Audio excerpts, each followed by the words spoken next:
Hi friends, तो अब हम इस वीडियो में बेसल गैंग्लिया के बारे में पढ़ने वाले हैं। तो बेसल गैंग्लिया के पहले हमें कंपोनेंट्स पता होने चाहिए क्या क्या होते हैं, ठीक है। फिर उसके कंपोनेंट का प्रीडोमिनेंट न्यूरोट्रांसमीटर और उसके बाद उसका फंक्शन उस कंपोनेंट का या उस न्यूरोट्रांसमीटर के थ्रू, और फिर अगर उसका लीजन हो जाए तो क्या उसको डिसऑर्डर होगा, ये सब।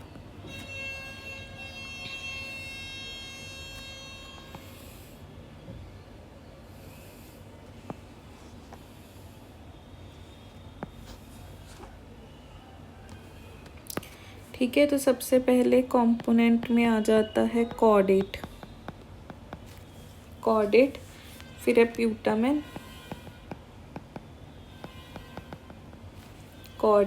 प्यूटामेन, globus pallidus internus, globus pallidus externus, ठीक है। फिर substantia nigra pars reticulata, substantia nigra pars compacta, और फिर सबथैलेमिक न्यूक्लियस। ठीक है, क्या क्या हो गया? कॉर्डेट, प्यूटामेन, सब globus pallidus internus externus, substantia nigra pars reticulata compacta और सबथैलेमिक न्यूक्लियस। 7 हो गए। तो अब एक बार बिना देखे बोलते हैं, इधर लिखने की कोशिश करते हैं। Caudate, putamen, globus pallidus internus externus, subthalamic nucleus, substantia nigra pars reticulata और पार्स कॉम्पैक्टा। ठीक है, फिर अब हम इनके न्यूरोट्रांसमीटर की बात करते हैं। तो सिर्फ 2 याद रखने हैं। ये सब्सटेंशिया नाइग्रा पार्स कॉम्पैक्टा में डोपामीन है और सबथैलेमिक न्यूक्लियस में ग्लूटामेट है।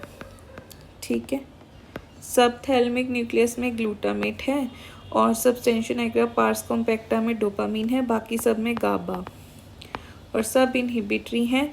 ये ओनली एक्साइटेटरी है, बाकी सब इनहिबिटरी हैं।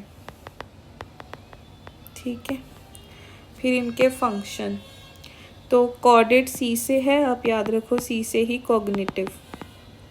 ठीक है, सी से कॉग्निटिव, सी से कॉर्डेट।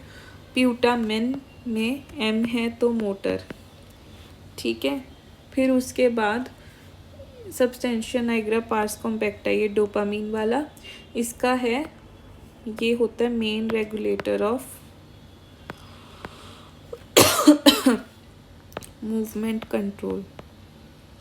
ये है main regulator of movement control, और ये जो है ना ग्लूटामेट, एक्टिवेट करता है ग्लोबस पैलिडस इंटरनस को टू रिड्यूस मोशन। अब देखो, ग्लोबस पैलिडस इंटरनस तो इनहिबिटरी है, तो उसको कोई एक्टिवेट करेगा तो वो तो आगे चल के डिक्रीज ही करेगा ना। फिर हम इनके डिसऑर्डर, सी से कॉग्निशन, सी से कॉर्डेट, सी से कोरिया। पर्पसलेस क्या होती हैं ये?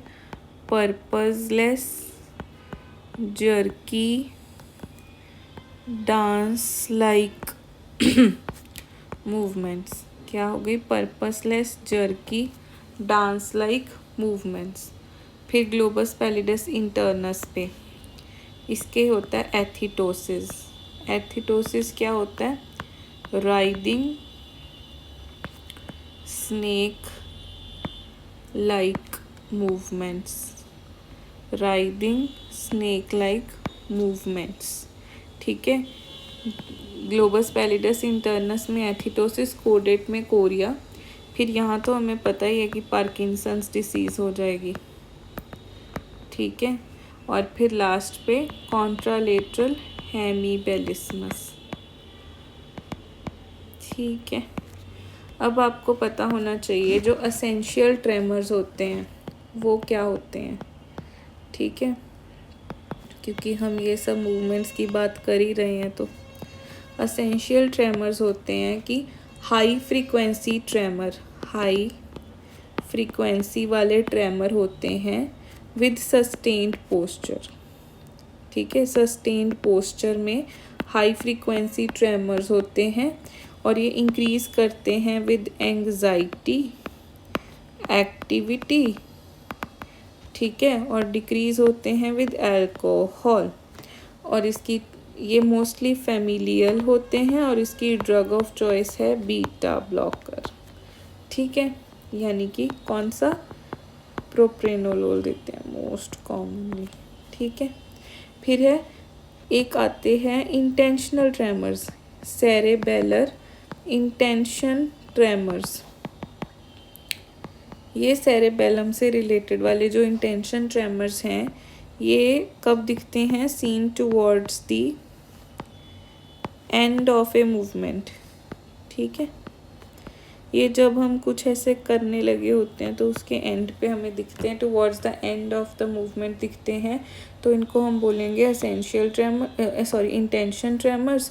और एसेंशियल ट्रेमर्स होते हैं हाई फ्रीक्वेंसी, किसी सस्टेन पोस्चर में, एंजाइटी में बढ़ जाते हैं, एक्टिविटी में बढ़ जाते हैं, अल्कोहल से डिक्रीज हो जाते हैं, फैमिलियल होते हैं, उनकी ड्रग ऑफ चॉइस होती है बीटा ब्लॉकर। ठीक है, प्रोप्रेनोलोल।